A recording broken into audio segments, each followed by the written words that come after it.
Howdy, it's Mike. We're on the mountain. Today we're going to pick a whole bunch of tomatoes out in the garden. So you can see there. And I've already got them washed and de-stemmed, and I'm going to make some sauce today. There's my Victoro. And thank you, Daryl Cook, several years ago for telling me about that. And so we're going to cut some tomatoes up, slice them, and then run them through there. And we're going to make some juice and put them over here on the stove and turn them into tomato sauce. So set you up here and we'll start doing that. See ya.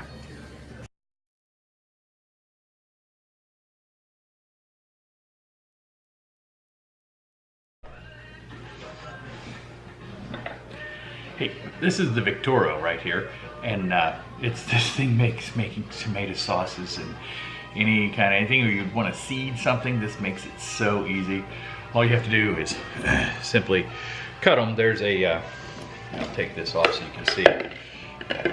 You just want to cut them so that they'll fit down through there into the actual, I mean, this is just basically like your old-fashioned meat grinder. Fit them down in there, put them up in here.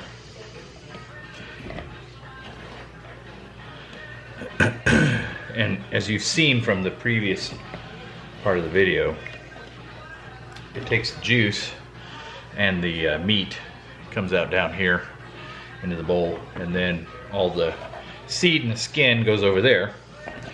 And when I get done here, I'll run this through this again. But this is simple to use. I mean, if you got a lot to do, it'll give you a good arm workout here cranking this thing for a while. You can make it easier if you wanted to blanch these first, because that just makes the tomatoes softer, so that you don't have to, it's not as difficult to crank them down. You can also cut them a little bit smaller than I do. I cut them just big enough so they slide down the throat. You don't have to do that. You can cut them smaller so they slide down easier. Yeah. This works just fine for me.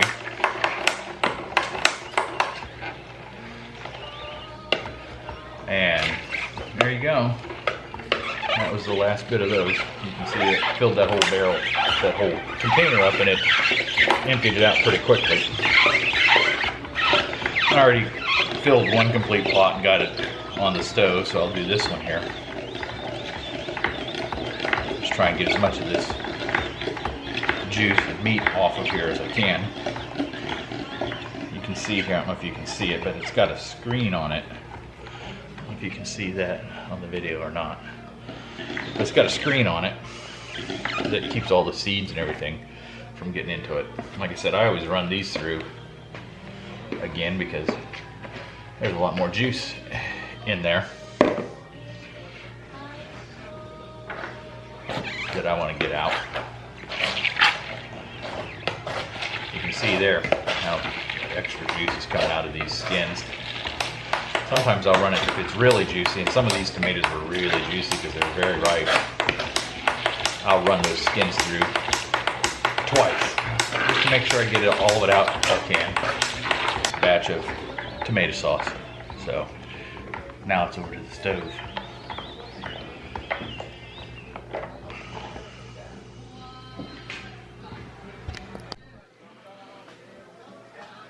Yep. Over to the stove now. Add this to this. Now I am literally just making sauce here, so this is just going to go on and now simmer for a while until it reduces and it starts thickening up. Just so that you understand what I was saying, because a lot of people think it's like Victoria or whatever. Here is the actual machine that I use. So it's the Victoro food strainer. So it's a fairly simple machine, really. The body, the spring goes in here like so, and it's got, I can't do this one-handed, but you'll get the idea how it works. Then that goes on there like that, and you guys saw how it was put together, and you can see it right there on the box. So it's a simple machine. Wasn't too terribly expensive to purchase, but I can tell you right now, it's definitely worth it. You ever get a chance to get one, get one. Anyway, till yeah. it's doing pretty good. It'll be a while for that's done. Oh, if you're hearing the noise in the background, that's Bob the robot. He's great. So if anybody ever, I didn't think I would like one of those things, to be quite honest with you. I didn't really think I would care for it, but actually I do like the thing. He does a really good job. And he runs every day, and he just keeps cleaning stuff, so there's my scraps. Anyway. Till next time, guys. See ya. Bye. Howdy, it's me again. I'm back. Just wanted to show you guys, I get questions quite a bit about how I learned to do this. How I learned to do all this stuff was Mom on the mountain over there. Wave your hand, Mom. There's Mom on the mountain. She taught me, and these old books. These old canning books here. This one is actually a Kerr canning book, and this one is actually a Ball canning book. So I reference these a lot. These are old, but you know what? They're still good, and they work all the time. So anyway, getting ready to pull this off here, just to let you know. It was above those little bolts right there when I started, and now it's probably about, it's boiled down quite a bit, so it's starting to thicken up, and that's the froth that I scoop off of it. Anyway, I'm going to set up everything over here. We're going to put some sauces in some jars. Got my salt, got my ladle out, so I'll show you that here in a second, and then we're going to pressure can it. While I'm thinking about it, I need to get my lids warmed up. Let's warm them up and go ahead and get the water heating up. So we'll start that, and I'll see y'all in a little bit. Bye.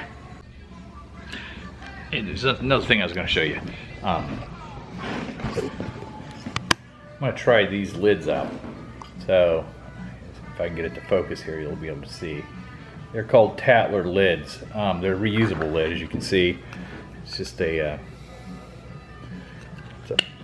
plastic type of lid here, and a rubber seal, and I guess they supposedly go on just like that somehow, and they seal on there, and they're completely reusable. So I've got them in the bowl here, starting to sterilize and heat up, and we're going to try them and see what they do. I have no idea. So here we go on another learning experience. Mike on the Mountain, the Learning Channel. See y'all. Bye.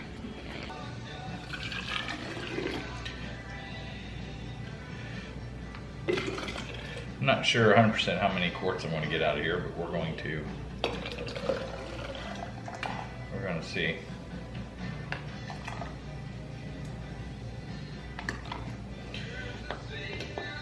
There's the first one. That one we'll try with one of those Tattler lids. See how it does. The rest of these I'm just going to use regular lids. And see how they, because I know what they'll do.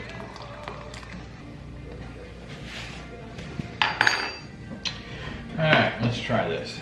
See what it does.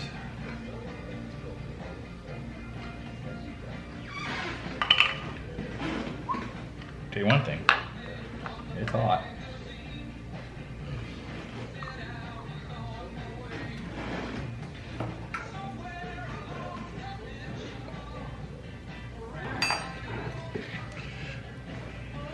Okay, we're going to put them in the pressure cooker. Well, they're in the pressure cooker. They're going. We'll see. They've got a few more minutes to go before everything is done. So we'll let them sit over here, cool them off, and see what happens. I'll put it back on here in a few minutes. See y'all. Bye. Well, they're out of the pressure cooker, and I don't think I like these new Tattler lids. So there it is. They're pretty. Huh, you heard one just pop, didn't you? But you know what? This lid here, this Tattler lid, that thing was loose when I took it out of the jar. So I'm going to let these cool down because that's what the directions say, and it's supposed to seal. So we'll see what happens. It might be such a thing that I either reprocess that one jar, or I was going to make some chicken cacciatore tomorrow anyway, so that might become the tomato sauce that chicken cacciatore is made out of. So we will see, but they look pretty. So, yep, look very pretty. Anyway, I will, till next time, see y'all. Bye. It's Mike, and I'm still on the mountain. Hey, just wanted to say thanks for watching, guys. This weekend I've been busy. We've cleaned up some more stuff in the basement. Got it a little more ready. I've got contractors in to give quotes on that, and we'll try and get that done this week.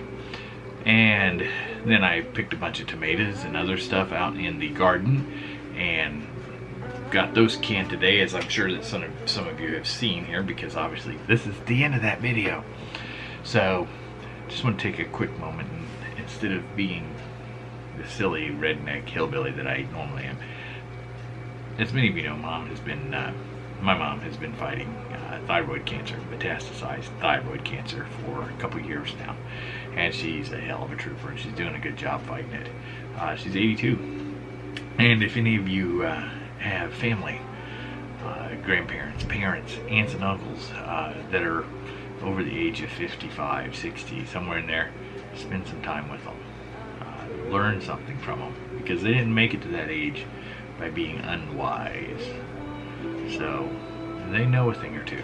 And Mom has spent a lot of time here with me lately, canning with me, teaching me to can. Like I showed you in the book, yep, that is the book that she used. And she was telling me that the book is 50 years old. And so she started canning over 50 years ago with Dad when he was still living. And it's good to get that kind of knowledge and pass it on down. So hopefully one of these days Melissa or Candace or Ben will learn something too and take an interest in it, or anybody. Doesn't matter who it is. I'd be happy to teach anybody if somebody wanted to learn it, and the knowledge can get passed on. So whether it be canning, whether it be gardening, whether it be learning the wisdom of the man on the mountain. So until then, guys, I just want to say thank you and have a wonderful day. See y'all. Bye. Had people asking about seeing all of the finished product. Here's some.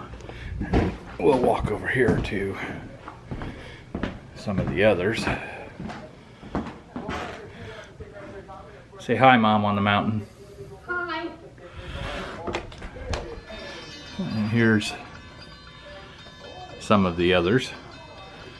And then we'll go look at the last little bit here.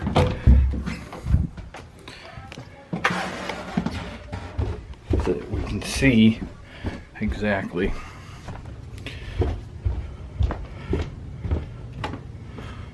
I can show you what we have here and how I keep it stored. So here's some more there, and here's some more there. So there you go. That's what we've put up so far, basically, this year. So the plan is next year I'm going to double the size of the garden. So I should be able to put up quite a bit more than what I've put up this year. So anyway, from today is Labor Day, and I'm telling you right now, it's lived up to its name. As it stands right now, I have 17,527 steps in, and I'm tired.